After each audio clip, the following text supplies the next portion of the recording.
ஏசாயா தீர்க்கதரிசன புஸ்தகம் 43வது அதிகாரம் 4வது வசனம். ஏசாயா 43:4. நீ என் பார்வைக்கு அருமையானபடியால் கனம் பெற்றாய், நானும் உன்னை சிநேகித்தேன். போதும் சிஸ்டர். தகப்பனே, இந்த வார்த்தையை கொண்டு என்னோடு பேசுவீராக, இடைபடுவீராக. அதுவே நாங்கள் உடைய பார்வைக்கு அருமையானவர்களாக இருக்கிறோம். நாங்கள் உடைய பார்வைக்கு எப்படி அருமையாக இருக்கிறோம் என்பதை ஒவ்வொரு காரியத்திலையும் நீங்கள் நடத்தி கொண்டு வருகிறதை நாங்கள் பார்க்கிறோம். ஜீவனுள்ள சாட்சிகளை கேட்க உதவி செய்து தொடர்ந்து நடத்துங்க. என்னை மேலே தன்னை வெளிப்படும் இயேசுவின் நாமத்தில் இருக்கிறார்கள். ஆமென். ஒரு தகப்பனுக்கோ தாயோ அந்த 5 பிள்ளையோ 3 பிள்ளையோ 10 பிள்ளையோ எல்லா பிள்ளைகளும் கர்த்தருக்கு பிரியம்தான். ஆனால் அதில் ஒரு பிள்ளை ரொம்ப பிரியமாக இருக்கும். ஏதாவது ஒரு பிள்ளையை வசதி பேசுவாங்க, வசதி வச்சுக்குவாங்க, 2 பங்கு கொடுப்பாங்க, 3 பங்கு கொடுப்பாங்க, தப்பு செஞ்சாலும் பொறுத்துக்குவாங்க, மன்னிச்சுக்குவாங்க, எல்லாம் பண்ணுவாங்க. ஏன்னா அவங்க பார்வைக்கு அந்த பிள்ளை ரொம்ப விலையேறப்பெற்ற ஒரு பிரியமான ஒரு பிள்ளையாக இருக்கும். இங்க 3 காரியங்களை ஆண்டவர் சொல்கிறார். நீ என் பார்வைக்கு அருமையானபடியால். அருமைன்னா ரொம்ப அரிது, வேர், ரொம்ப கிடைக்காத ஒரு பொக்கிஷம் அப்படின்னு சொல்லி சொல்றாரு. உலகத்தில் உள்ள எல்லா ஜனங்களும் ஆண்டவருடைய பிள்ளைகள் தான். ஆண்டவர் தான் எல்லோரையும் உண்டாக்கினார், சகலத்தையும் அவர் தான் படைத்தார். எல்லா ஜாதி ஜனங்களையும் கர்த்தர் உண்டாக்கினார். அதுல இந்த இஸ்ரவேல் ஜனங்களை கர்த்தர் என்ன சொல்றாருன்னா, நீ என் பார்வைக்கு அருமையானபடியால். நம்ம பார்த்து ஆண்டவர் சொல்கிறார், நீ என் பார்வைக்கு அருமையானபடியால். முதலாவது நம்ம யாருன்னா கர்த்தருடைய பார்வைக்கு அருமையானவங்க. 2 நாளைக்கு முன்னாடி நான் ஆராதனை பண்ணிட்டு இருக்கும் பொழுது கர்த்தர் என்னோட சில காரியங்களை பேச ஆரம்பிச்சார். என்ன பேச ஆரம்பிச்சார் அப்படின்னா, நாம நம்மளை பார்க்குற விதம்னு ஒன்று இருக்கு. அழகு இல்லை, அறிவு இல்லை, படிப்பு இல்லை, வசதி இல்லை அப்படின்னு சொல்லி நம்ம எல்லாமே நம்மகிட்ட என்னென்ன இல்லையோ அதை தான் நம்ம பார்த்துட்டு இருக்கோம். மனிதர்கள் நம்ம பார்க்குற விதம் என்ன தெரியுமா?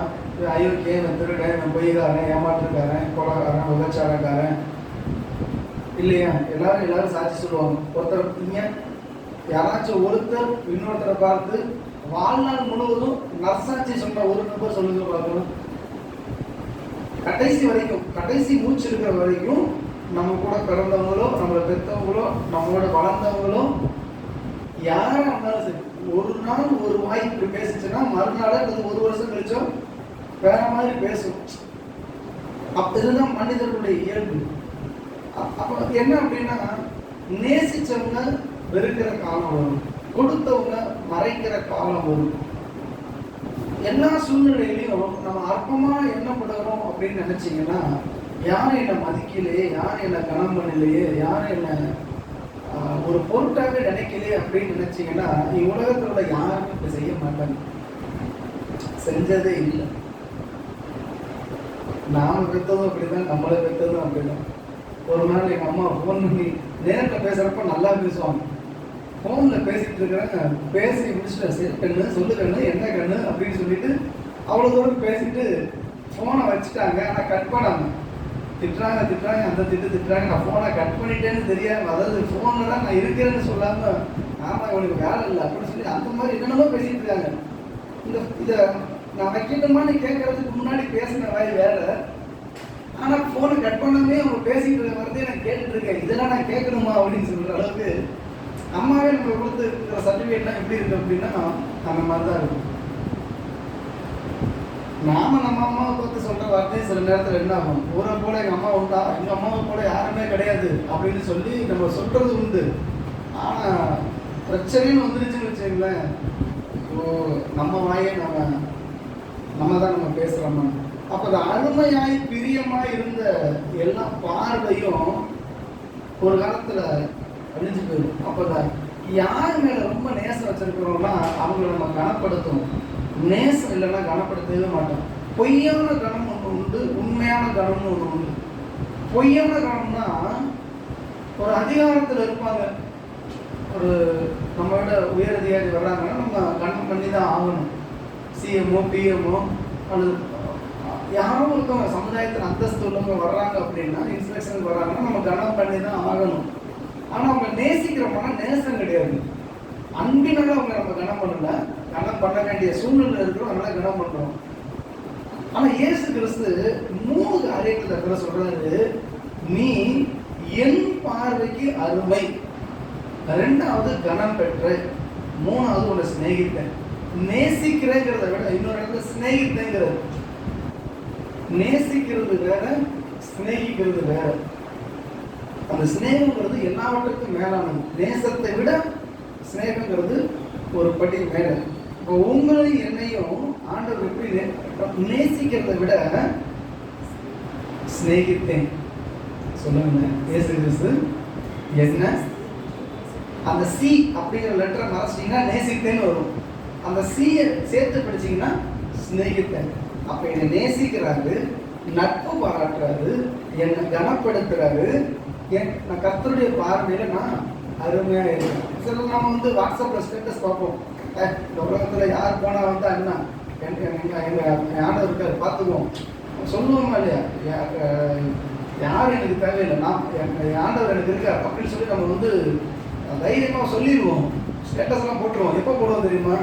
எப்ப அவமானப்படுறோமோ, எப்ப காயப்படுறோமோ, எப்ப நம்மளால தாங்க முடியலையோ, திட்டத்துக்கான இன்டிமேஷன் அவங்களுக்கு நேரடியாக சொல்ல முடியல, அதனால என்ன பண்ணிடுவோம், போட்டுடுவோம். நான் அப்படிலாம் நிறைய பண்ணியிருக்கிறேன், அதெல்லாம் அனுபவம் தான்.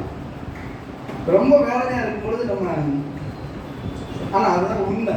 நீங்கள் கோபத்தில் போட்டாலும் சரி, வெறுப்புல அந்த வசனத்தை போட்டாலும் சரி, உண்மையுமே நம்ம கர்த்தருடைய பார்வைக்கு அருமையானவர்கள். நம்ம அருமையாக இருக்கிறோங்கிறது எப்போ தெரியும்னா, மற்றவங்க நம்மளை அவமதிக்கும் பொழுது. நம்ம எங்கே போவோம்? என் பிள்ளைய அடிச்சிட்டா கூட அந்த பிள்ளை என்கிட்ட தான் வரும். என் கடைசி மகன் இருக்கா இல்லையா, 3 பிள்ளைகளுமே சரி, நான் சண்டை போட்டுறேன், நான் திட்டுறேன், அடிச்சிட்டேன் அப்படின்னா, அடிச்சப்ப அது அழுகிறத விட அதை நான் தேர்த்து போய் உட்காந்து பக்கத்தில் உட்காந்து படிக்கலாமா அப்படின்னு. என் பெரிய பொண்ணு இருக்குல்ல, அதே எழுதுவோம். 10 அடி அடிச்சா கூட அழுவ மாட்டான். அரை மணி நேரம் 1 மணி நேரம் கழிச்சு பக்கத்தில் போய் சரிம்மா அப்படின்னு உட்காந்தானா அப்போதான் அழுவோம். உண்மையுமே அந்த பாசம் என் அப்பா என்னை தேடி விட. நேற்று ராத்திரி நாங்கள் வரிசையாக தூங்குவோம். அந்த லாஸ்ட்டில் ஒரே ஹாலில் பியூலா, ஜானு, என் ஒய்ஃபு, பிளஸ்ஸி, இந்த பக்கத்துக்கு நான். என் கடைசி மகன் தான் என் கூட ஓட்டிகிட்டு இருக்கோம். ரொம்ப மூத்த மகன் ஆள விட்டா போது சொல்லி வர உட்காந்துருவோம். நான் என்ன பண்ணேன், வம்பு பண்ணுறதுக்காகவே போய் மூத்த மகளுக்கும் மகனுக்கும் நடுவில் படுத்துருக்கேன். கொஞ்சம் நேரம் விளையாட்டு வம்பு பண்ணிட்டு தூங்க விடாமல், தூக்கம் வருது போனாலும் விடாமல் வருவோம். ஏதாவது கிச்சை சொல்லிட்டு விளையாண்டுட்டு வம்பு பண்ணிட்டு இருக்கேன். கற்றுவாங்க, அம்மா அந்த அப்பாவை பாருமா என்கிட்ட விளையாண்டுட்டே இருக்காரு அப்படின்னு. இது ஒவ்வொரு நாளும் நடக்கும். எனக்கு போர் அடிச்சுன்னா நான் போய் கூட வந்துட்டு இருக்கேன். நேற்று என் மகன் கடைசி மகளை சொல்கிறா, அப்பா எங்களை எங்கே போகிற அப்படின்னு. ஜனம் ஃபேமிலி ப்ரேயர் முடிச்சதுக்கப்புறம் தான் படுக்க போகணும். நம்ம படுக்கிறப்ப என் மகன் கடைசி மகளை கேட்குறா, நீ அங்கே போய் ஹெல்லில் படுக்க போறியா, இங்கே ஹெவனில் படுக்க போறியா எவங்க? அந்த 2 பிள்ளையும் ஹெல்லாம், அவன் ஹெவனா, அவன் கூட படுத்தா ஹெவன், அவன் கூட படுத்தா ஹெல்லு அப்படின்னு. நான் சொன்னேன், என் பிள்ளைங்க ஹெல்லாக இருக்கா, பரவாயில்ல, ஹெல்லாக இருந்தாலும் சரி நான் அங்கே தான் போவேன் அப்படின்னு. அவனுக்கு ஒரு மாதிரி ஆயிடுச்சு. நான் என்ன பண்ணேன், போய் வளர்க்கும் போல வீலாட்டையும் ஜான்ட்டையும் வந்து பண்ணி விளாண்டுட்டு 2 பேரும் ஜான் மேலே ஏறி விளாடுவான், தூங்குவோம், எல்லாம் பண்ணுவான். பண்ணி முடிச்சதுக்கப்புறம் அவள் திரும்பி ட்ரெஸ்ஸை பார்த்துக்கிட்டே இருந்தா, வரல அப்படின்னு சொல்லிட்டு நான் என்ன பண்ணேன், அப்புறம் படுத்து தூங்கினேன். பையன் என் மேலே ஏறி படுத்துட்டான். கொஞ்ச நேரத்தில் அப்படியே தூங்கிட்டேன். தூங்கினதுக்கப்புறம் திடீர்னு கண்ணை முடிச்சு பார்த்து எல்லாருமே தூங்கிட்டாங்க. பார்க்குறேன், ட்ரெஸ்ஸையே காணும் அந்த போதும், ஏன்னு தெரியலையே அப்படின்னு முடிச்சு பார்த்தா என் தலைமையில் இந்த சைடு இப்படி படுத்துதா. என் அப்பா எனக்கு வேணும், என் மேலே அவ்வளோ புரியும். உடனே நான் என்ன பண்ணேன், ரொம்ப ஒரு மாதிரி அழுக ஆரம்பிச்சிட்டேன். போய் தட்டினேன், அப்படி கையை வச்ச பாருங்க, தாத்திட்டு சிரிச்சான். எல்லாம் தூங்கியாச்சு. என் அப்பா என்னை பார்க்க வருவார், என் அப்பா என்னை நேசிப்பார் அப்படின்னு அந்த பிள்ளைக்கு ஒரு எண்ணம். தூக்கி மடியில் போட்டு அங்கேயே புரிஞ்சுட்டு வா நம்ம 2 பேரும் போய் போகலான்னு சொல்லி திரும்ப அவள் சொன்ன அவனுக்கு போய் அதே இடத்துல படுத்து அவளோட பேசி சிரித்து மகிழ்ந்து கிட்டத்தட்ட ஒரு 1/2 மணி நேரம் என்கிட்ட எல்லாம் தூங்கி எல்லாம் என்னன்னா, நீ என் பார்வைக்கு அருமையானபடியால் 1000 பிள்ளைகள் இருந்தாலும் எந்த பிள்ளை அப்பா மேல நேசமா இருக்குது. இந்த இடத்துல என்ன சொல்ல வர்றாருன்னா, நானும் உன்னை சிநேகித்தேன் அப்படின்னா என்னன்னா, நீ என்னை நேசிச்சா நான் உன்னை நேசிக்கிறேன். நானும் அப்படின்னா என்னன்னா, நீ என்னை நேசிக்கிற, அதான் அண்டர்ஸ்டாண்ட். அப்ப எந்த அளவுக்கு நம்ம தேவனை நேசிக்கிறோமோ அந்த அளவுக்கு தேவன் நம்ம நேசிப்பார்.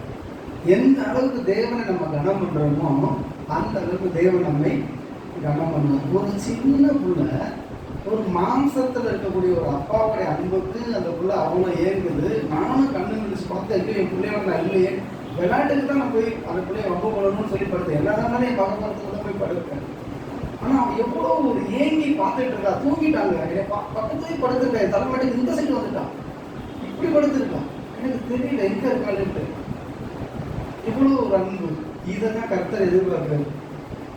இதைதான் கர்த்தர் எதிர்பார்க்கிறார். நான் அவரை தொடர்ந்து விடாமல் பற்றி கொள்வேன். உன்னத பாட்டில் அந்த மனவாட்டி சொல்றா, அவரை விடாமல் பற்றி கொண்டேன். இயேசுவை நீங்க விடாமல் பற்றி கொண்டீங்கன்னா கர்த்தரும் உங்களை விடாமல் பற்றி கொள்வார். அல்லேலூயா, அல்லேலூயா.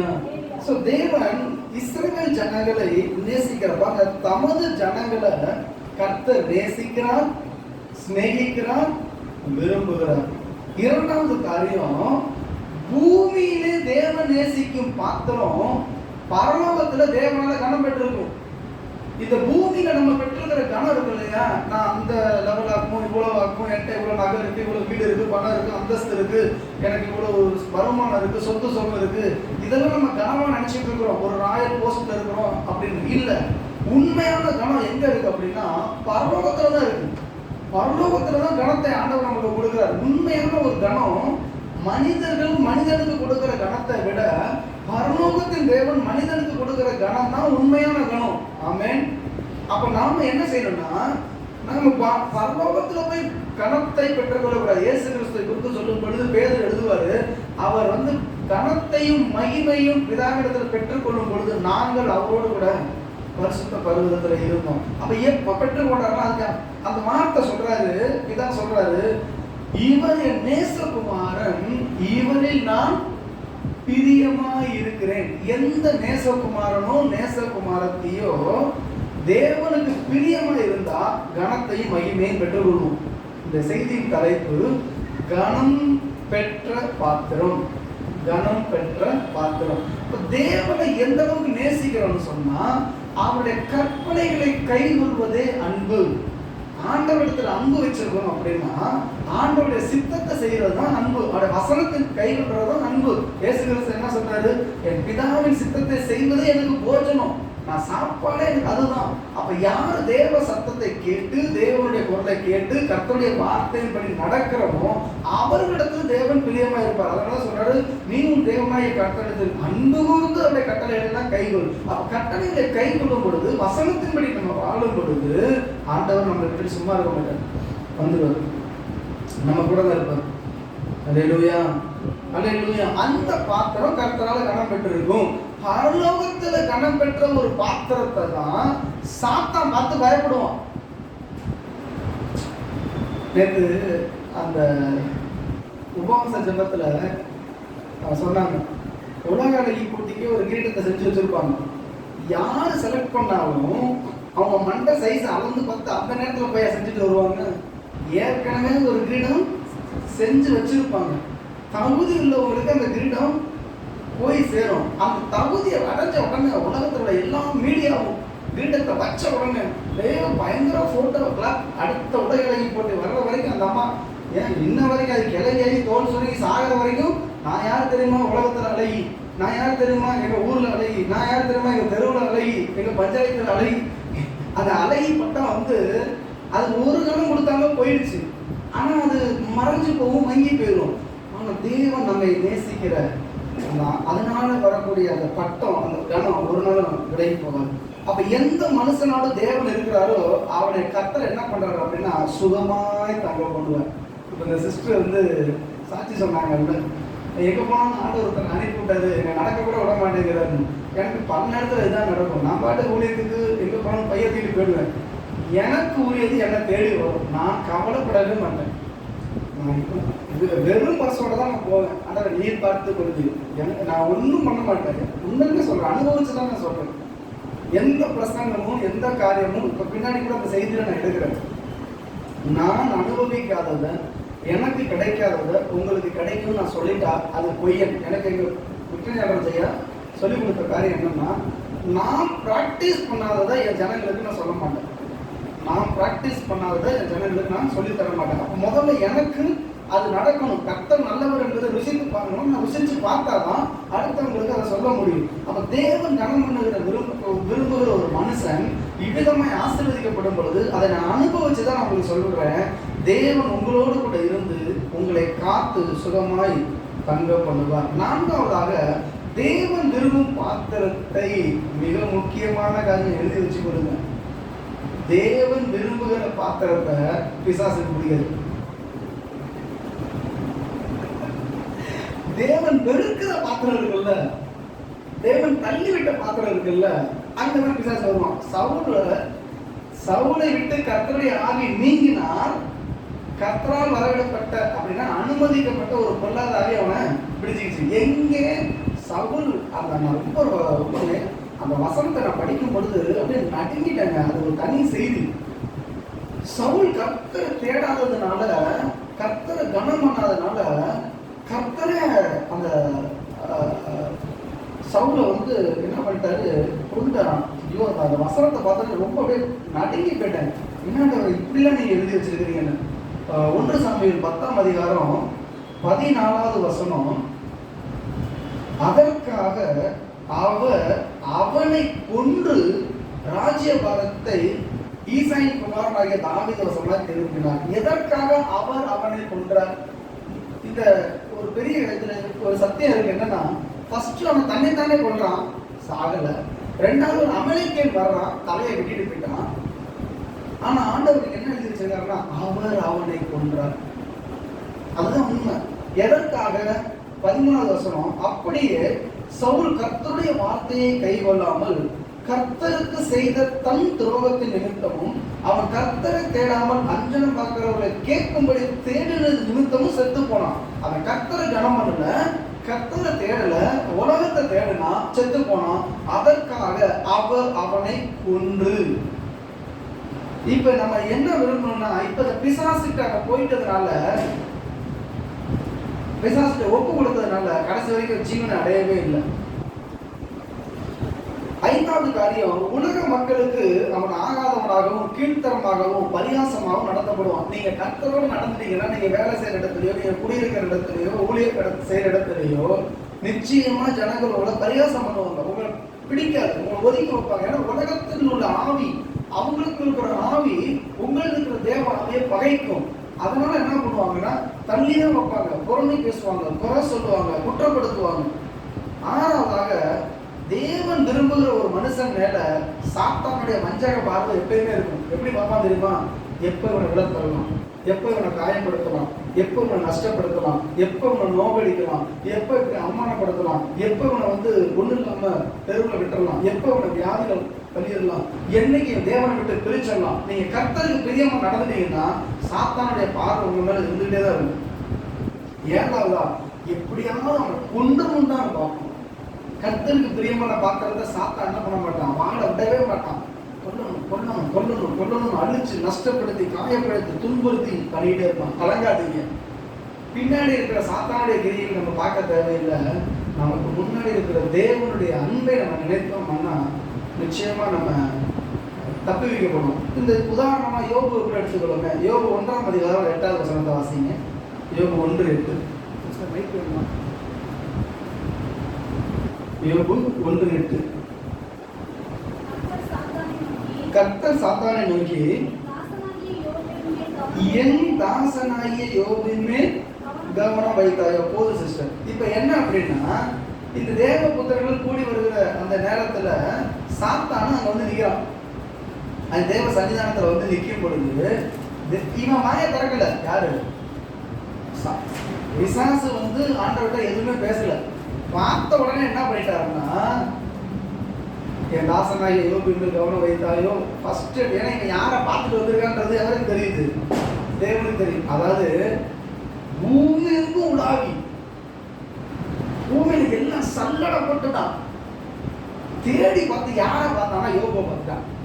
யோபு சாத்தான் பார்த்ததை கர்த்தர் அங்கிருந்து பார்த்துட்டாரு. பார்த்துட்டான்டா, சாத்தான் கண்ணு வச்சவன் விளங்குவான், விசாச கண்ணு வச்சவன் நல்லா இருப்பான். ஆண்டவர் பார்த்துட்டாரு. ஊர்ல இத்தனை கோடி ஜனங்கள் இருக்கிறாங்க, ஆனா நீ யார் மேல கவனம் வச்சுட்ட? யோபு மேல கவனம் வச்சுட்டேன். நீ யோபுவை பார்த்ததை நானும் பார்த்துட்டேன். நீ எதுக்கு வந்திருக்கிறன்னு எனக்கு தெரியும். உடனே ஆண்டவர் கொடுக்குற சர்டிஃபிகேட் பாருங்க, தொடர்ந்து படிங்க. உத்தமன் சன்மார்க்கம் தேவனுக்கு பயந்து பொல்லாப்புக்கு விளங்குகிறவனுமாகிய அவனை போல பூமியில் ஒருவனும் இல்லை. உங்களுக்கு சிம்பிளா சொன்னா தப்பா எடுத்துக்காதீங்க. அந்த காலத்துல மிஷினரிலாம் தீவுகளுக்கு அப்படிலாம் போகும் பொழுது இன்னும் பல தீவுகள்ல ட்ரெஸ் போடாம இருக்கிறாங்க. காடுகள்ல பழங்குடியினர்கள், ஆதிவாசிகள், மலைவாழ் மக்கள் துணி போடாம இருக்கிறாங்க, நிர்வாணமா இருப்பாங்க. இவங்க துணியோட போனா அவனுக்கு இவங்களை பார்த்த உடனே என்ன இருக்கும்? இவங்க நம்மள ஒரு மாதிரி இருக்கும், இவங்க மேல ஏதோ ஒன்று போட்டு வரானே அப்படின்னு. புரியுதா உங்களுக்கு? இப்ப பிசாசுக்கு என்னன்னா, ஊரையே ஆதிபதிய பிரகாரமா நிர்வாணம் ஆக்கி இருக்கிறான். இடத்துல சீக்கிரம் வஸ்திரம் இல்லை, வெளிச்சம் இல்லை, பரிசுத்த வஸ்திரம் கிடையாது. ஆனா இது ரொம்ப ஒன்றும் பெரிய விஷயம் கிடையாது. யோபு எப்படி சாத்தான் கண்டுபிடிச்சாங்கன்னா, பூமியில எல்லாரும் இருள்ல இருக்கிறாங்க, யோபுக்கு மட்டும் வெளிச்சம் இருக்கு. அவர் அருளின வெளிச்சத்தினால் இருளை கடந்து போனேன், என் தலையின் மேல் அவருடைய தீபம் பிரகாசிச்சது. உலகத்துல எல்லாரும் மண்டைக்கு மேல இருள் இருக்கு, தலைக்கு மேல இருள் இருக்கு. இவன் பார்க்கறான், ஒரே எல்லா உலகத்துல எல்லாரும் நான் பாவியம் ஆக்கிட்டேன். ஆனா இந்த ஒரு நாள் மண்டையில தலைக்கு மேல ஒரு தீபம் எரியுது, கரெக்டா கண்டுபிடிச்சான். அந்த தீபம் இயேசு கிறிஸ்து, அந்த தீபம் சத்தியம், அந்த தீபம் வசனம். அவனுக்கு வேலை ரொம்ப நிச்சயமாயிருச்சு பாருங்க. கோடிக்கணக்கான ஜனங்கள் நீதிமானா இருந்தா அவன் கண்டுபிடிக்கிறது கஷ்டம் தான். ஆனா கோடிக்கணக்கான ஜனங்களுக்கு மத்தியில ஒரே ஒருத்தர் நீதிமானா இருக்கிறான். இன்னைக்கு நம்ம பல நேரத்துல நான் மட்டும் உத்தமனா இருந்து எனக்கு என்ன, நான் மட்டும் யோக்கியனா இருந்து என்ன, எல்லாம் இப்படியே இருக்கிறோம். சபைக்கு போறவன் ஒழுங்கா இருக்கானா, பிரசங்கம் பண்றவன் ஒழுங்கா இருக்கானா, நம்ம தானே சொல்லிட்டு இருக்கிறோம். நம்மளே நம்மளை வந்து என்ன பண்ணிருக்கோம், அசிங்கப்படுத்திட்டு உட்கார்ந்துட்டு இருக்கிறோம். ஆனா ஆண்டவர் என்ன சொல்றாரு? பூமியில அவனை போல இல்லை அப்படிங்கிறாரு. ஏன்னா அவர் தான் அவன் கூட இருக்கிறாரு. சாத்தானுக்கு ரொம்ப வேலை ஈஸி. என்னன்னா, யோபுவை பார்த்துட்டான். யோபுவை பார்த்துட்டு நேரம் வந்துட்டான். ஹெட் மாஸ்டர்கிட்ட வந்தது போல, சார் உங்க ஸ்டூடெண்ட் நான் பார்த்துட்டு வந்துட்டேன் அப்படின்னு. இப்ப அவர் சொல்றாரு, பூமியில் அவனை போல இல்லை. சாத்தான் யோபு சும்மாவா உங்களுக்கு பிரியமா இருக்கிறான்?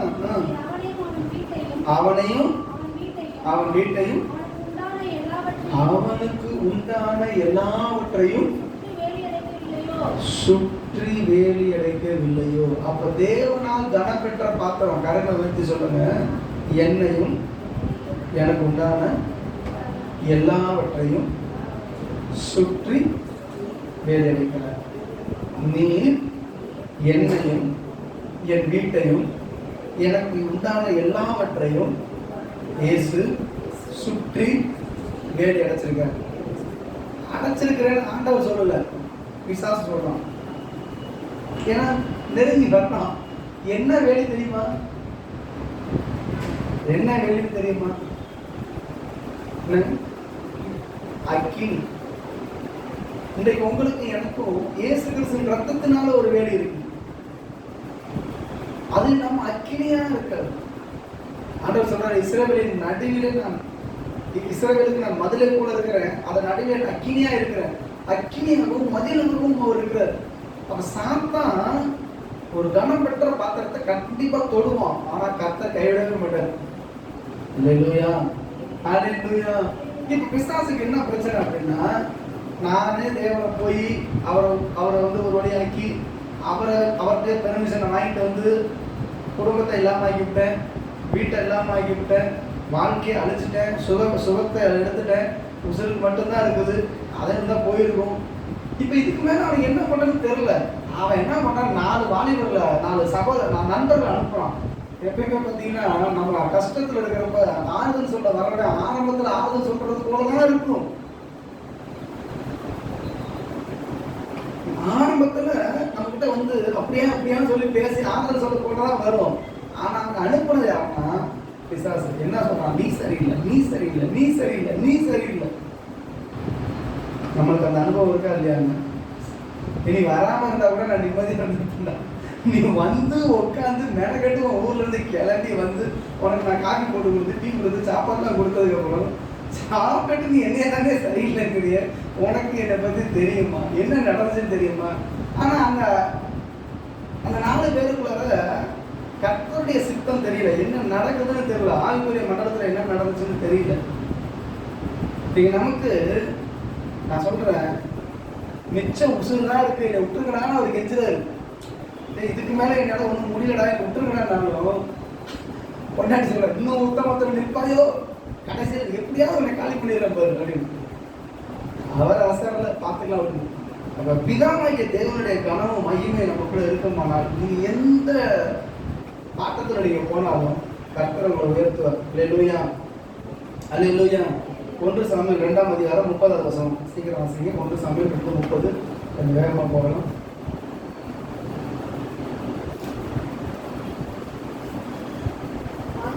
ஆகையால் சொல்லுகிறதாவது கடைசி பகுதி படிங்க. என்னை கனம் பண்ணுகிறவர்களை நான் கனம் பண்ணுவேன், என்னை அசட்டை பண்ணுகிறவர்கள் கனஈனம் பண்ணப்படுவார்கள். இந்த இஸ்ரவேல் ஜனங்கள் இந்த காலத்துல இஸ்ரவேலுக்கு ஆலயம் கிடையாது, சீலோவில் கர்த்தருடைய கூடாரம் இருக்கு. அங்க ஏலியின் பிள்ளைகள் அங்க ஆசரிப்பு கூடாரத்துல ஊழியம் செஞ்சுட்டு இருக்கிறாங்க. கர்த்தருடைய வார்த்தை வருது, ஏலியின் குடும்பத்தை நான் நாசம் பண்ண போறேன் அப்படின்னு சொல்லிட்டாரு. சொன்னதுக்கு பிறகும் யார்கிட்ட சொல்றாருன்னா சின்ன பிள்ளை சாமுவேல்கிட்ட தான் சொல்றாரு. சொல்லி முடிக்கிறாரு. ஏன் இப்படி சொல்றாரு அப்படின்னா, இவங்க ஏலியின் குடும்பத்தை என்ன கனம் பண்ணல, என்ன பண்ணினானுங்க அப்படின்னா 12வது வசனத்துல இருந்து படிச்சு பாருங்க. 1 சாமுவேல் 2:12 வசனத்துல இருந்து 12-17 வரைக்கும். ஏலியின் குமாரர் பேலியாளின் மக்களா இருந்தார்கள். அப்படின்னா பிசாசுடைய பிள்ளைகளா இருந்தாங்க. ஊழியர்கள் யாருக்கு? கர்த்தருக்கு. ஆனா யாருடைய பிள்ளைகளா இருந்தாங்க? பிசாசின் பிள்ளைகளா இருந்தாங்க. பேலியாளின் பிள்ளைகள் பேயோட பிள்ளைகளா இருந்தாங்கன்னு அர்த்தம். முட்டாள்கள், பைத்தியம் அப்படின்னு கூட சொல்லலாம். அவர்கள் கர்த்தரை அறியவில்லை. ஆனா ஊழியம் செய்யறாங்க. இன்னைக்கு ஊழியம் செய்யற அநேகர் கர்த்தரை அறியவில்லை. கர்த்தரை கனம் பண்ணாம ஊழியம் செஞ்சுட்டு இருக்காங்க. என்னென்ன அக்கிரமம் பண்றாங்க பாருங்க. அந்த ஆசாரியர்கள் ஜனங்களை நடப்பித்த விதம் என்னவென்றால், எவனாயும் ஒரு பலியை செலுத்த இறைச்சி வைக்கும் பொழுது ஆசாரிய வேலைக்காரன் 3 பொருள் ஆயுதத்தை பிடிச்சு கொண்டு கொக்கர்ல குத்தி இப்படியே எடுத்துட்டா போய் கொழுக்க தயக்கிறதுக்கு முன்னாடி பச்சையா பொறிச்சு நான் சாப்பிடுவேன் அப்படின்னு சொல்லி ரொம்ப பலவந்தமா பண்றாங்க. 17வது வசனம், ஆதலால் அந்த வாலிபரின் பாவம் கர்த்தருடைய சந்நிதி மிகவும் பெரிதா இருந்தது. கர்த்தர் மனுஷரின் காணிக்கை வெறுப்பாய் என ஊழியக்காரனுடைய அநியாய அக்கிரமம் கர்த்தருக்கு கொடுக்க வேண்டியதை தனக்கு எடுத்துக்கொண்டு அவ்வளவு கேவலமான காரியங்களை செஞ்சான். 22வது வசனத்தை படிச்சு பார்த்தீங்கன்னா தெரியும். ஏழு மிகுந்த கிழவனா இருந்தான். எல்லாவற்றையும்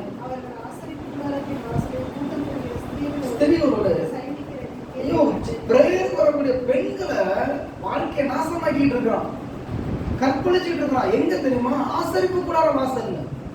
அந்த காலத்துல என்ன நடந்துச்சுன்னா, பக்கத்துலயே ஒரு டென்ட் போட்டுருப்பானுங்க, பக்கத்துலயே ஒரு கூடாரம். விபச்சாரத்துக்காக வரக்கூடிய பெண்களை எல்லாம் விபச்சாரம் பண்றதுக்கு ஆசாரியர்களுடைய பிள்ளைகள். இன்னைக்கு ஊழியக்காரன் எப்படிப்பட்டவனா இருக்கிறான்? தன்னுடைய தண்டத்துல வர்றவங்களை கொள்ளையடிக்கிறவனா இருக்கிறான், காணிக்கை அபகரிக்கிறான். இவன் செஞ்ச எந்த ஊழியமும் அது கர்த்தருக்கு பிரியமானது அல்ல. இவன் தன்னைத்தானே உயர்த்தி கொண்டான், காணிக்கையை எடுத்துக்கொண்டான். மனுஷர்கள் காணிக்கையை வெறுப்பா எண்ணினாங்க. அது மாத்திரம் இல்ல, கர்த்தர் அருவருக்கிற விபச்சாரத்தை கர்த்தருடைய ஆலயத்துக்கு அருகிலேயே கர்த்தருடைய சமூகத்துக்கு வர்ற பெண்களை இவன் தேடி போகல, கர்த்தர் தேடி வர்ற பெண்களை அபகரிச்சவனா இருக்கான். அந்த ரொம்ப துக்கப்பட்டாரு. ஏலியின் குடும்பம் இனி கர்த்தருடைய சமூகத்தை நிக்காது. ஒரு அப்பத்துண்டுக்காக, ஒரு சின்ன பிட்டு பீஸுக்காக பிச்சை எடுத்துட்டு இருப்பாங்க. அதனால ஆண்டவர் சொல்றாரு, என்னை கனம் பண்ணுகிறவர்களை நான் கனம் பண்ணுவேன். என்னை கனஈனம் பண்ணிட்டீங்கன்னா, என்னை அசட்டை பண்ணா கனஈனம் பண்ணப்படுவார், ரொம்ப அசிங்கப்படுத்துவாருங்க. என்னோட லைஃப்ல என்ன எந்த வார்த்தையை சொல்லி என்னை அவமானப்படுத்துறாங்களோ அதே வார்த்தையில அவங்க அவமானப்படுறதை நான் கண்டிருக்கிறேன். எந்த கிரிகளை செஞ்சு செயல்களினால என்னை அசிங்கப்படுத்தினார்களோ அதே செயல்களினாலே அவர்கள் அவமானப்படுத்தப்பட்டிருக்கிறாங்க. ஸோ வார்த்தையினாலாவது கிரியினாலாவது கர்த்தரையோ கர்த்தர் கனமணின பாத்திரத்தையோ நம்ம கனவீனம் பண்ணும் பொழுது நமக்கு திரும்ப அது வரும். நீங்க பாருங்க, 1 தீமோத்தேயு 5வது அதிகாரம் 17வது வசனத்தை வாசிங்க. 1 தீமோத்தேயு 5வது அதிகாரம் 17வது வசனம்.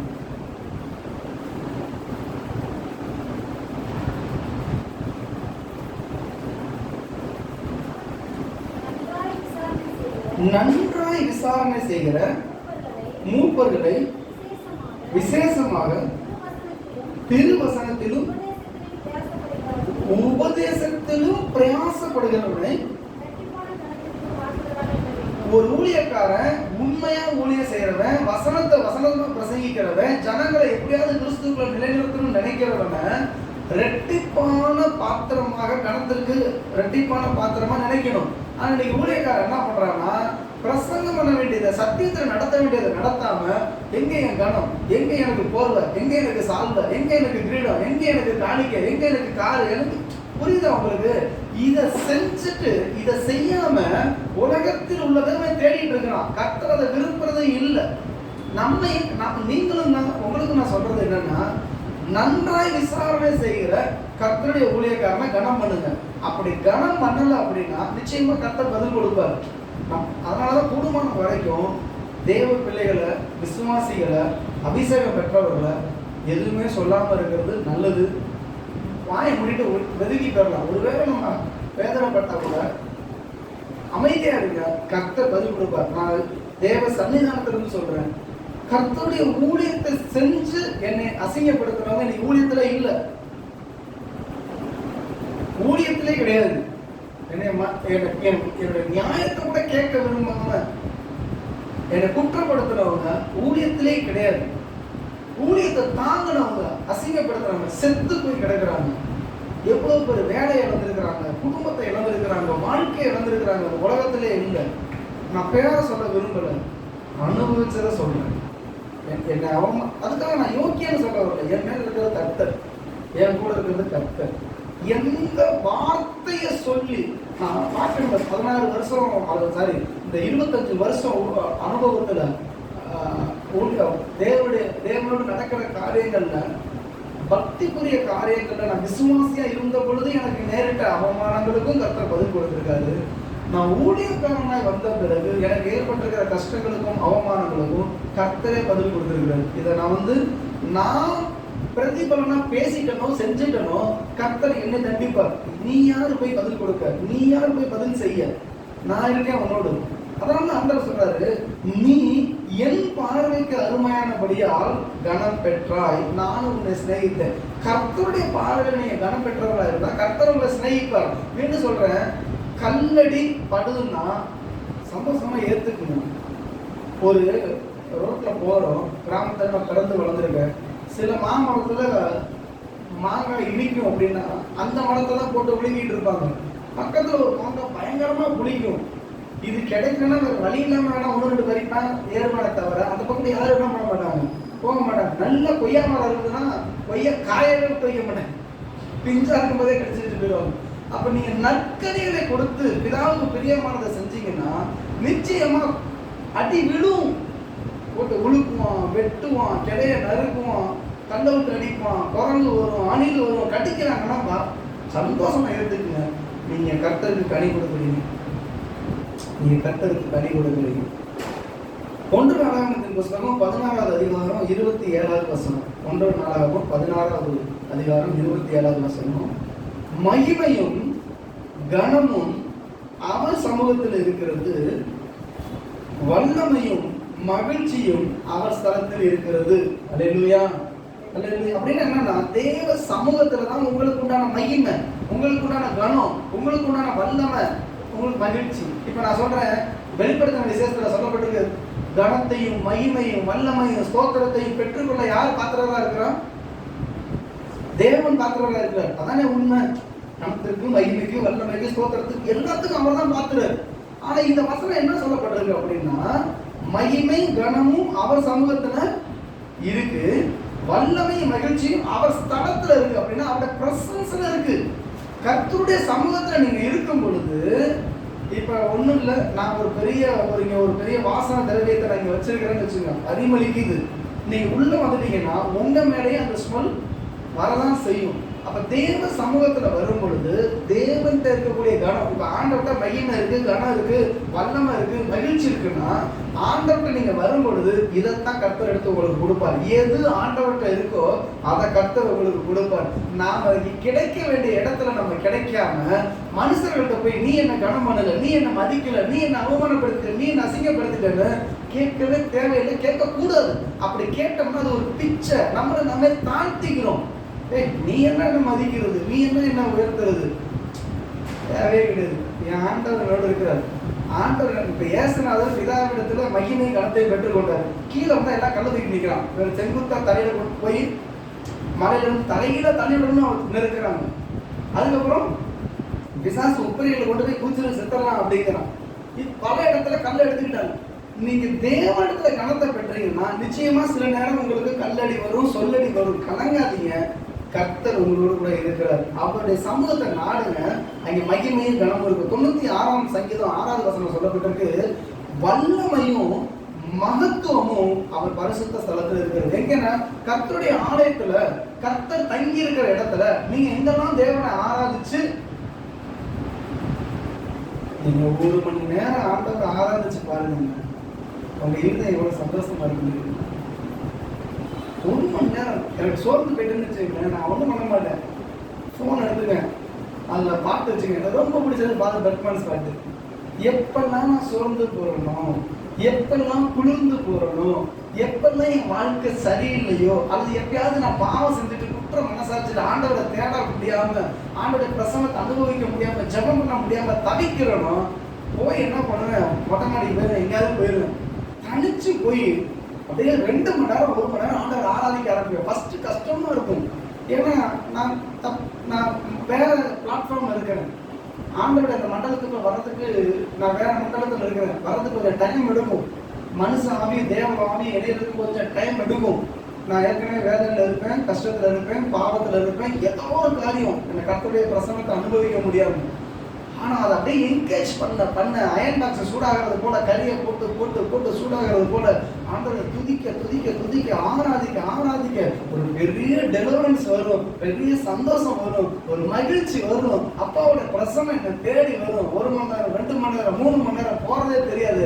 அதுக்கப்புறம் ஒரு பெரிய பலன் வரும். அப்படியே கோழி குஞ்சா நனைஞ்ச கோழி குஞ்சு ஓரமா உட்கார்ந்தது போல இருப்பேன். ஆனா தேவ பிரசன்னத்திலிருந்து வரும் பொழுது கழுகு செட்டைகள் அடிச்சு ஆகாயத்துல பறக்கிறது போல, பார்த்துக்கலாமா நீங்க அப்படின்ட்டு இறங்கிடுவேன்.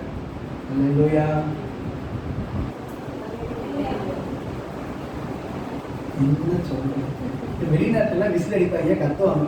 நம்ம அதெல்லாம் செய்ய வேணாம். அல்லையா சொல்லுங்கள, நீங்க நனைஞ்ச கோழி குஞ்சாண்ட ஒளிஞ்சிருக்க வேண்டிய அவசியம் இல்லைங்க. நீங்க எதுனால இருந்தாலும் சரி, நீ அப்பாவுடைய பாதத்துல வந்துருங்க, அப்பாவை துதிங்க, அப்பாவை ஆராதிங்க.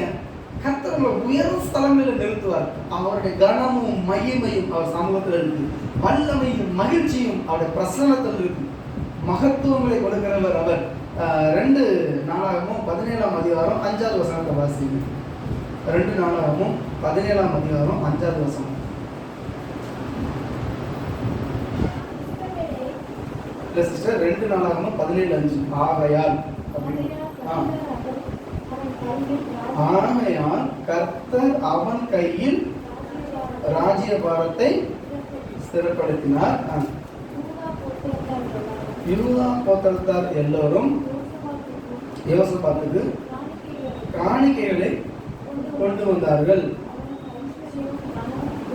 அவனுக்கு ஐஸ்வர்யமும் கனமும் மிகுதியா இருந்தது. ஊழியக்காரனா இருந்தா காசு வரும். காணிக்கை யாருக்கு நீங்க கொடுப்பாங்க? காணிக்கை யாருக்கு கொடுப்பாங்க? கர்த்தருக்கு கொடுப்பாங்க. அதுக்கப்புறம் பூமியில யார் காணிக்கை வாங்குவாங்க? ஊழியக்காரங்க. நீங்க இல்லையா? ஏங்க அதுல கேள்வி கேட்கறது உங்களுக்கு கஷ்டமா இருக்குதோ? நீங்க தூங்கிடக்கூடாதுங்கிறதுக்காக வந்து கேள்வி கேட்டுருக்கீங்க. உங்களுக்கு எந்த அளவுக்கு தெரிஞ்சிருக்கு, ஒரு இன்ட்ராக்ஷன் அவ்வளவுதான். ஸோ காணிக்கை யாருக்கு போகுது? ஃபர்ஸ்ட் தேவனுக்கு, ரெண்டாவது யாருக்கு கொடுப்பான்? தேவனுடைய ஊழியத்தை செய்யறாங்க. இப்ப இந்த யோசபத் ராஜா ஊழியக்காரர்களா, ஆசாரியனா? இல்ல இல்ல. ஆனா அவருக்கு ஏன் கணக்கு காணிக்கை கொண்டு வந்தாங்க? அவங்களுக்கு ஏன் தேவன் ஐஸ்வர்யத்தை கனத்தை மிகுதியாக கொடுத்தாரு? அதை வச்சு பாருங்க. ஆகையால் கர்த்தர் அவன் கையில் ராஜ்யபாரத்தை திடப்படுத்தினார். யூதா கோத்திரத்தால் எல்லோரும் ஒருத்த விடாம யோசபாத்துக்கு காணிக்கைகளை கொண்டு வந்தார்கள். அவனுக்கு ஐஸ்வர்யமும் கனமும் மிகுதியாக. ஆகையால் அப்படின்னு போட்டிருக்கு இல்லையா? இப்ப ஏதோ ஒண்ணு செஞ்சிருக்கிறான். அந்த ஆகையால் அப்படின்னா ஒரு மாதிரி காரியம் இருக்கு. அந்த ஆகையால் என்னன்னா 3வது வசனம் 4வது வசனம். கர்த்தர் முதல்ல யாரோட இருக்கணும்? ஐயா உங்களோட ஆண்டவர் இருக்கணும். ஃபர்ஸ்ட் காரியம் கர்த்தர் யோசபாத்தோட இருந்தார். ரெண்டாவது அவன் பாவங்களை தேடாமல் தன் தகப்பனாகிய தாவீது முன்னாட்களில் நடந்த வழிகளில் நடந்து. அல்லேலூயா. வாசிங்க சிஸ்டர். தன் தகப்பனுடைய தேவனை தேடி இஸ்ரவேலுடைய செய்கையின்படி நடவாமல் அவருடைய கற்பனையின்படி நடந்து கொண்டார். இது ரொம்ப அருமையான வார்த்தை. என்னன்னா, இந்த யோசபாத்தோடைய சொந்த தகப்பன் பேர் என்ன தெரியுமா? ஆசா. ஆனா அப்பா பேர் யார் போட்டிருக்கு? தாவீது போட்டிருக்கு. இவனுக்கு இவங்க அப்பா செஞ்சதே பிடிக்கல. இவங்க அப்ப என்ன பிள்ளைன்னு சொல்லாத, நம்மளாம் பெத்தவங்களாம் சொல்லுவோம் மார்க் கம்மியாகிட்டதுக்கு அப்புறம் என் பிள்ளைன்னு சொல்றதுக்கு வெக்கமா இருக்கு அப்படின்னு. அப்பா ஏதாவது பாவம் செஞ்சுட்டு வந்தாரு, உனக்கு பிறந்திருக்க பாரு ஒரு குடியாரனுக்கு சொல்றோம் இல்லையா? அப்ப இந்த ஆசாவுக்கு, ஆசா வந்து ஆரம்பத்துல ஆண்டவரை தேடின ஒரு மனுஷன். ஆனா பின்னாட்கள்ல கர்த்தரை தேடாம அவன் கால்கள்ல பெரிய நோவு வந்துருச்சு. அவன் அப்படியே நாட்டம் முடிச்சு செத்து போயிட்டான். இப்ப வந்து இந்த யோசபாத்து மகன் தன்னை பெத்த அப்பா கர்த்தரை தேடின பொழுது எப்படி ஆசீர்வாதமா இருந்தாரு. கர்த்தரை தேடாம பாகால தேடி உலகத்தை தேடி போனப்ப அப்பாவுடைய நிலைமை என்னன்னா, நாரி நாத்தம் எடுத்து போச்சு. அவனுக்காக இருக்கிறதுலேயே அதிகமா கந்த விரதங்களை போட்டு கொளுத்தி, ஏன் அப்படி கொளுத்தி அவங்க இது பண்ணாங்க? அந்த அளவுக்கு நாத்தம், குணத்தை எரிச்சா ஊரே நாரும். அதனால என்ன பண்ணாங்கன்னா பயங்கரமான கந்த விரதங்களை போட்டு எரிச்சாங்க. இப்ப இதெல்லாம் பார்த்துட்டு இருந்தா யோசபாத்துக்கு ஒரு புத்தி வந்துருச்சு. எங்க அப்பா செஞ்சது பாவம், எங்க அப்பா ராஜாவா இருந்தாலும் செஞ்சது பாவம். ஆனா எங்க அப்பாவுடைய வழியில நடக்க விரும்பல.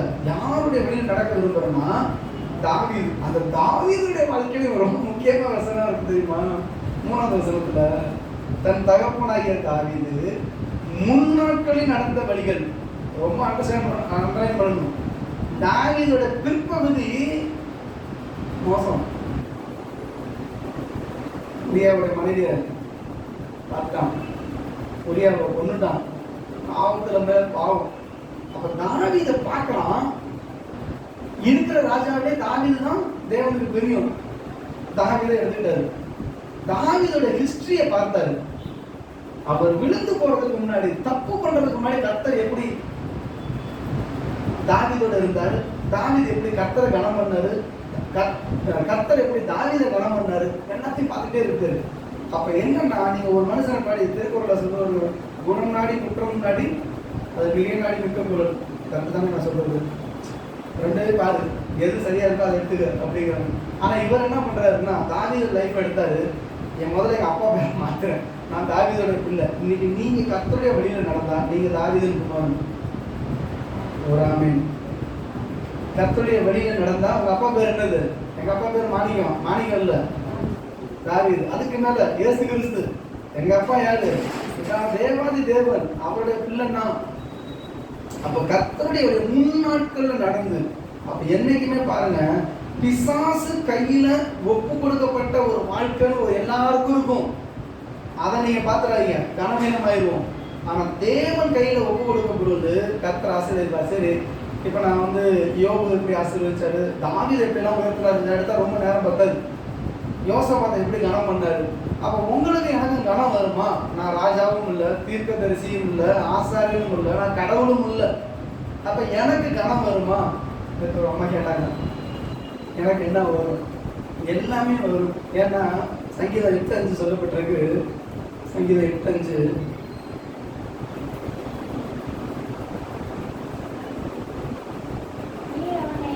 நீர் அவனை தேவ தூதரிலும் சற்று சிறியவனாக்கினீர், மகிமையினாலும் கனத்தினாலும் முடிசூட்டினீர். இந்த உங்களுக்கு எப்படி விளக்கம் கொடுக்கணும் அப்படின்னா, ஒரு ராஜ்யம் இருக்கு. இப்ப வந்து மக்களாட்சி இதை விட்டுருங்க, மக்களாட்சியிலேயே நம்ம மன்னராட்சி மாதிரி தான் இருக்குது.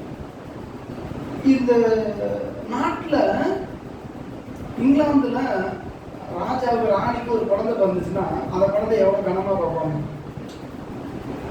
அப்பாமா பார்ப்பாங்களா? பிரின்சஸ் பிரின்ஸ் பிறக்கும் பொழுது அவ்வளவு கனம் இருக்கும். ஏன்னா அவங்க அப்பா யாரு, அவங்க அம்மா யாரு, அதன் அடிப்படையில அந்த பிறந்த குழந்தைக்கு ராஜ மரியாதை.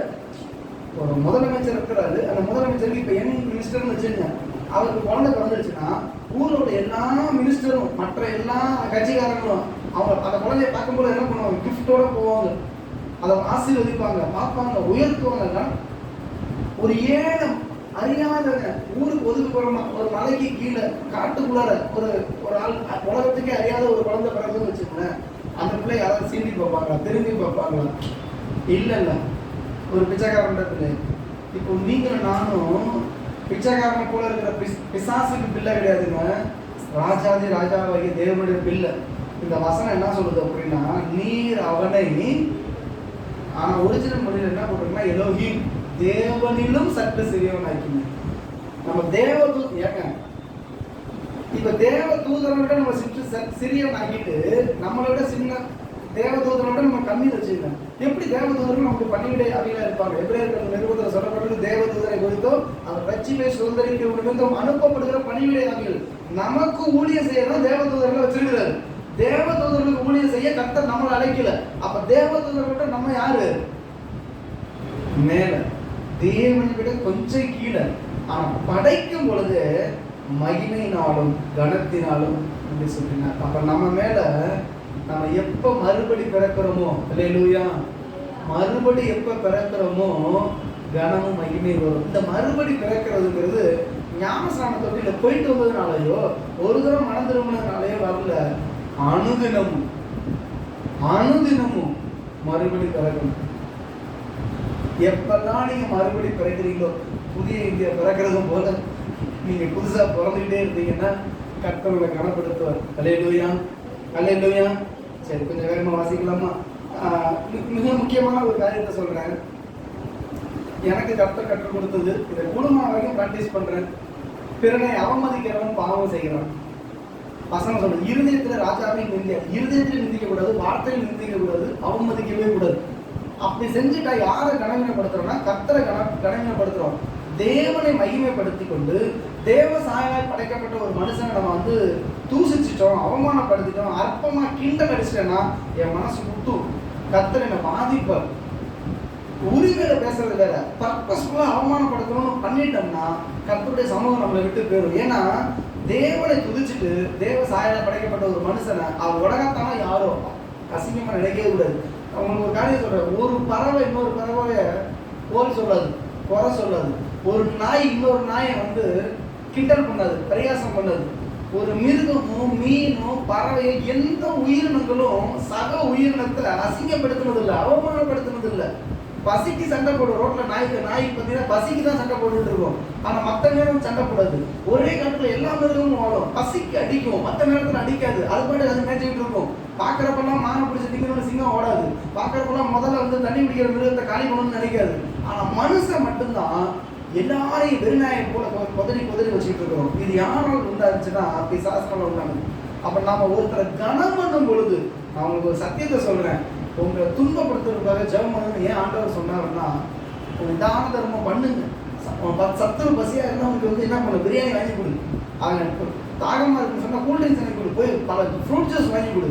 இப்படி செய்யறதுனால அவங்க மேல அக்னி தலையில கஷ்டமா தான் இருக்கும். வாங்கி கொடுத்துட்டு போயிருங்க, கர்த்தர் மீதியை பார்த்துக்குவார். அப்ப நாம மனுஷர்களை கனத்தை நம்ம எதிர்பார்க்கும் பொழுது மனுஷர்களிடத்துல நமக்கு கிடைக்காது. கொடுங்க, கொடுக்க. அல்லேலூயா, அல்லேலூயா. கர்த்தரை கனம் பண்ண இதெல்லாம் தானா வந்துட்டே இருக்கும். ஏசாயா 50ஆம் அதிகாரம் 5-7. ஏசாயா 50ஆம் அதிகாரம் 5-7.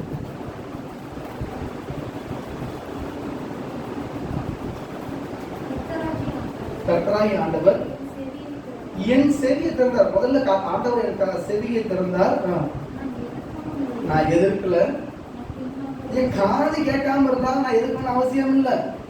ஆனா காது திறந்ததுக்கு அப்புறம் என்ன பேசுறாங்களே, என் காது கூட பேசுறாங்களே, இப்ப நான் என்ன பண்ணணும்? எதிர்க்கணும், சண்டை போடணும். ஆனா ஆண்டவராக இயேசு கிறிஸ்து குறித்து சொல்லும் பொழுது என்ன பண்றது? நான் எதிர்க்கவும் இல்லை, நான் பின்வாங்கவும் இல்லை. அடிக்கிறவர்களுக்கு என் முதுகையும் தாடை மயிரை பிடுங்கிறவர்களுக்கு என் தாடைகளையும் ஒப்பு கொடுத்தேன். அவமானத்துக்கு உமிழ்நீருக்கு என் முகத்தை மறைக்கவில்லை. கர்த்தராகிய ஆண்டவர் எனக்கு துணை செய்கிறார். ஆகிய நான் வெட்கப்படேன். நான் வெட்கப்பட்டு போவதில் என்று அறிந்திருக்கிறேன். ஆதலால் என் முகத்தை கற்பனையை போல ஆக்கியவன். இயேசு கிறிஸ்து மரிப்பதற்கு முன்பதாக, அதாவது 800 வருஷத்துக்கு முன்பதாக எழுதப்பட்ட வார்த்தை இயேசு குறித்து சொல்லப்பட்டிருக்கு. இப்ப போர்ச்சியவர்கள் இயேசு கிறிஸ்துவை சுத்தி அடிக்கிறாங்க. தாடையில் அடிச்சாங்கன்னா ஒரு தடவை அடிக்கல. அந்த எலும்பு பாருங்க, என்னை கவனிங்க. நீங்க கீழே வண்டியில போய் கீழே விழுந்துட்டீங்கன்னு வச்சுக்கோங்களேன், உங்க முகம் செதஞ்சிருச்சுன்னு வச்சுக்கோங்க. இந்த எலும்பு உடஞ்சிருச்சுன்னா உங்க முகம் அந்த ஷேப்ல இருக்காது, தெரியுமா உங்களுக்கு? ஷேப்பு போயிடும். 2 பல்லு உடைஞ்சாலும் அலங்கோலமா போயிடும். இந்த எலும்பு டேமேஜ் ஆயிடுச்சுன்னா இதுக்கப்புறம் முகம் பார்க்கவே அசிங்கமா இருக்கும். ஆனா இயேசு கிறிஸ்துவ கோலை வச்சு ஒரு கட்டி அடிக்கல. கிட்டத்தட்ட 300 போர்ச்சேர்கள் இரவு முழுவதும் அடிச்சுக்கிட்டே இருக்கிறாங்க. நீங்க அதை கற்பனை பண்ணி பாருங்க. இயேசு கிறிஸ்துவ எப்படி அடிச்சாங்கன்னா, வரிசையா அங்கே நின்னது ஆயிரக்கணக்கான சோல்ஜர்ஸ் இருக்கிறாங்க. இயேசுவை நடுவில் உட்கார வச்சுக்கிட்டு ஒவ்வொருத்தரும் என்ன பண்ணாங்க அப்படின்னா, காரி மூஞ்சி துப்பிட்டு மண்டையில ஓங்கி அடிச்சாங்க. காரி துப்பிட்டு தாடை அடிக்கிறாங்க. அதை பற்க உடையுது, முகம் செதையுது, தலை உடையுது, முகமெல்லாம் எச்சி. 10 பேர் துப்புல, 100 பேர் துப்புல, ஆயிரக்கணக்கான ஜனங்கள் போர்ச்சேவர்கள் துப்புனாங்க படைச்ச தெய்வத்தை. ஆனா அவருக்கு என்ன சொல்றாரு? ஏன் அதை துப்பப்பட்டார் தெரியுமா? ஏன் அடிக்கப்பட்டார் தெரியுமா? என்ன துப்புறாங்களே, நான் கேட்கிறேன், என்ன துப்பினாங்களே ஆண்டவரே. அதுக்கு முன்னாடி ஆண்டவர் எனக்காக உங்களுக்காக காரி உமிழப்பட்டார். இஸ்ரவேல்ல ஒரு மனுஷனை பரியாசப்படுறதுல அதை மிக கேவலமா ஒருத்தனை அசிங்கப்படுத்தினா காரி துப்பிடுவாங்க. காரி துப்பிட்டா அதை விட ஒரு அசிங்கம் கிடையாது. நம்ம ஊர்ல செருப்பால் அடி பண்ணான்னு சொல்லுவோம் இல்லையா? இயேசு கிறிஸ்து மிரியாமை குறித்து சொல்லும்போது ஒரு தகப்பன் அவனுடைய காரி துப்பினது விலைக்கு இருக்க வேண்டாமா? காரி உமிழுங்கிறது ரொம்ப பயங்கரமான கேவலமான இன்சல்ட் பண்றது. ஆனா அந்த தேவன் கனத்தை மகிமையை பெற்றுக்கொள்ள பாத்திரமாக இருக்கிற தேவன் உங்களுக்காக எனக்காக காரி உமிழ்ந்த முகமுள்ள எச்சி, முகமுள்ள ரத்தம். அதை கொஞ்சம் கற்பனை பண்ணி பாருங்க. மரணம் போர்ச்சேவனுடைய கோல் என்ன, நம்ம அந்த கட்டமையில இருக்கிற குச்சி மாதிரி நினைக்கிறீங்களா? இரும்பால செய்யப்பட்டிருக்கும். அந்த குமிழ் அந்த உச்சி இரும்புலை வெண்கலத்துல செய்யப்பட்டிருக்கும். ஓங்கி அவர் தலையில அடிச்சு அவர் காரி உமிழ்ந்துட்டு பரியாசம் எடுத்து போறாங்க. உங்களுக்காக எனக்காக இயேசு இதை சகித்தார். நம்ம கனப்படுத்த, நம்மை மகிமைப்படுத்த. நம்ம இயேசுக்காக எதை செஞ்சாரோ, என்னை பார்த்து பேசிட்டாங்க, என்னை பார்த்து அடிச்சுட்டாங்க, என்கிட்ட பார்த்து பதிச்சுட்டு போயிட்டாங்க. இயேசு வந்ததே அதுக்கு தான். அவர் ஐயோ தெரியாம இந்த உலகத்துக்கு வந்துட்டேன், என்னை போட்டு அடிச்சிட்டாங்கன்னு அவர் சொல்லல. அதற்காகவே வந்தார், அதற்காகவே வந்தார். தெரிஞ்சுதான் வந்தார். எதற்காக? உங்களை என்னை மேன்மைப்படுத்த. இன்னைக்கு நம்ம இயேசுக்காக சகிச்சோம்னால், அவரோடு கூட பாடுகளை சகித்தோமானால், அவரோடு கூட ஆடுகளை செய்வோம். என்னால சகிக்க முடியல நம்ம ஒரு வார்த்தை சொல்றோம். நீங்க ஒரு அடி அடிச்சா நம்மளால தாங்க முடியாது. 300 பேர் 1500 சோல்ஜர்ஸ் அடிச்சாங்க. 1500 சோல்ஜர்ஸ் ஒரு அடிக்கு நம்மளால தாங்க முடியாது. அது அடிச்சவன் அத்தனையும் சொத்த பேர்கள் இல்லை, எல்லா ராணுவத்தில் இருக்கிறவன் பலசாலி.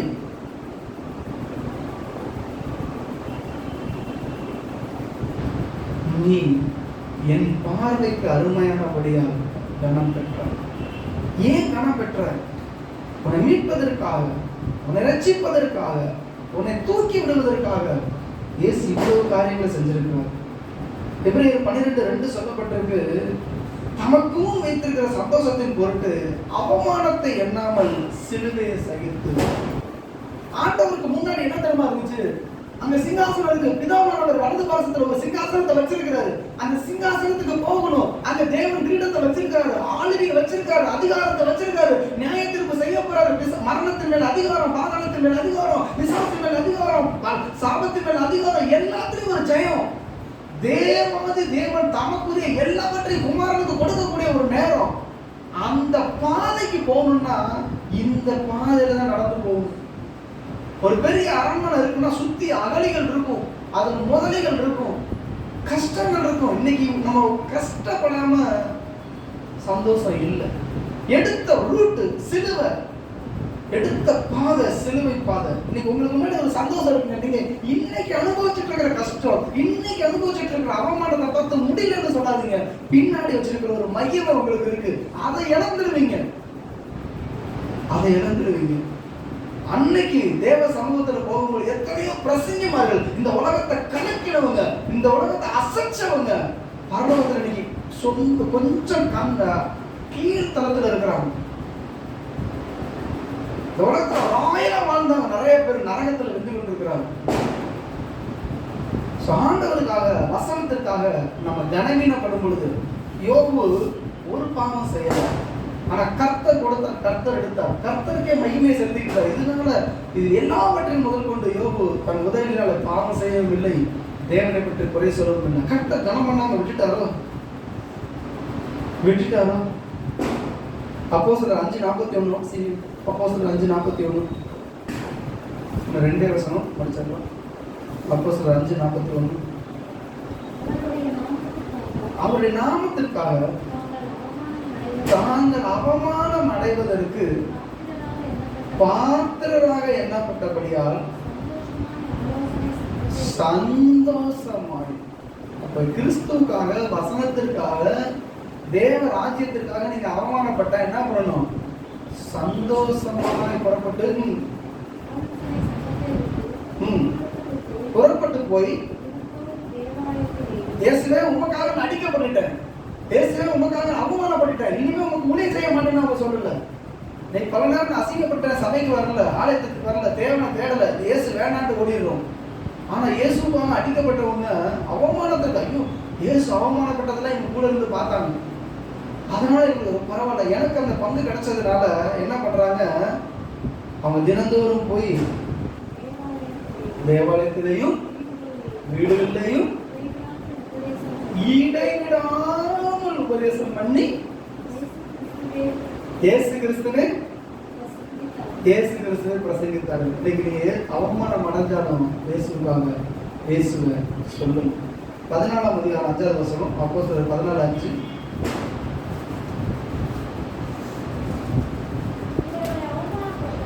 இவர்களை அவமானப்படுத்தவும் கண்டறிய வேண்டும் என்று யூதர்கள் அவர் அதிகாரிகளும் அமளித்து வந்தீர்கள். அப்ப யார் இவங்க?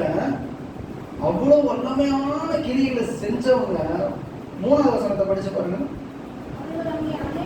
அநேக நாள் சஞ்சரித்து கர்த்தரை முன்னிட்டு தைரியமுள்ளவர்களை போதனை பண்ணினார்கள். கிருபையுள்ள வசனத்திற்கு சாட்சியாக அடையாளங்கள், அற்புதங்கள்.